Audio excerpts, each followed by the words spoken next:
Assalamualaikum warahmatullahi wabarakatuh. Sebelumnya, perkenalkan nama saya Ari Muhammad Rizky, NPM 2051040019. Saya berasal dari jurusan Manajemen Bisnis Syariah kelas F, Fakultas Ekonomi dan Bisnis Islam, Universitas Islam Negeri Raden Intan Lampung. Di sini saya akan menjelaskan pengertian sholat Jumat, hukum sholat Jumat, dan pengertian khutbah. Yang pertama adalah definisi sholat Jumat. Sholat Jumat merupakan kewajiban bagi setiap muslim laki-laki yang telah dewasa, yang waktunya tepat pada waktu zuhur. Sholat Jumat pelaksanaannya harus secara berjamaah bersama kaum muslimin yang ada di daerah tertentu atau di suatu daerah. Pada hakikatnya, sholat Jumat pengganti sholat zuhur.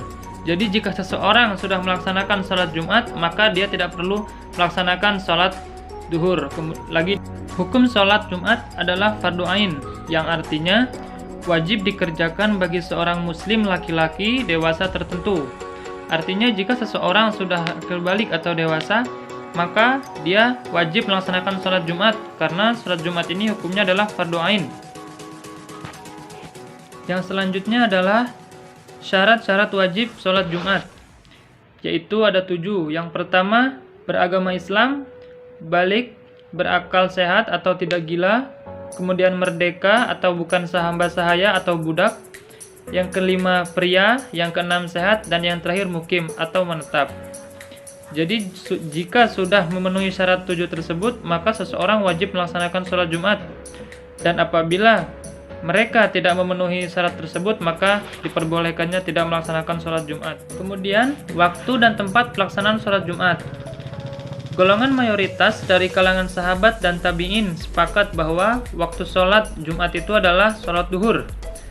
Hadis ini berdasarkan riwayat Ahmad, Bukhari, Abu Dawud, Tirmizi, dan Baihaqi dari Anas radhiyallahu anhu. Rasulullah bersabda, yang artinya Rasulullah Shallallahu Alaihi Wasallam melaksanakan sholat Jumat ketika matahari tergelincir. Hadis riwayat Bukhari. Untuk tempat pelaksanaan sholat Jumat itu, dalam buku Ar-Raudah, bahwa sholat Jumat itu sah dilakukan baik di kota maupun di desa, di dalam masjid, di dalam bangunan, maupun di lapangan yang terdapat sekelilingnya.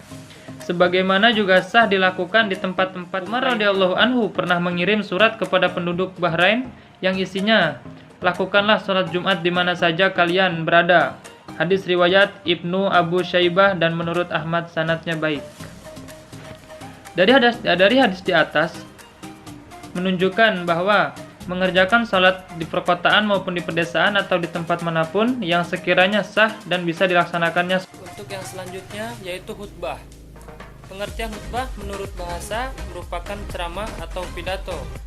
Dan sementara itu untuk secara istilah, khutbah merupakan kegiatan ceramah yang disampaikan kepada sejumlah orang Islam dengan syarat dan rukun, baik berupa peringatan, pembelajaran, atau nasihat. Dalam syariat Islam, ada berbagai macam khutbah, seperti ada khutbah Jumat, khutbah Idul Fitri, khutbah Idul Adha, khutbah Istiqla, ataupun khutbah dalam rangkaian salat kusuf dan kusuf. Lalu, apa saja syarat khutbah Jumat? Yang pertama adalah khotib harus laki-laki, tidak bisa perempuan.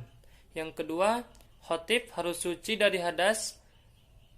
Yang ketiga, khotib harus menutup aurat. Yang keempat, khotib harus berdiri bila mampu. Dan yang terakhir, khutbah dilakukan pada zuhur setelah adzan kedua. Lalu, isi khutbah harus didengar minimal 40 jamaah. Khotib harus tumakninah di antara khutbah 2, kemudian harus dilakukan secara berturut-turut, dan yang terakhir adalah harus menggunakan bahasa Arab. Mungkin sekian penjelasan dari saya mengenai sholat Jumat dan khutbah Jumat. Kurang dan lebihnya saya mohon maaf. Saya akhiri. Wassalamualaikum warahmatullahi wabarakatuh.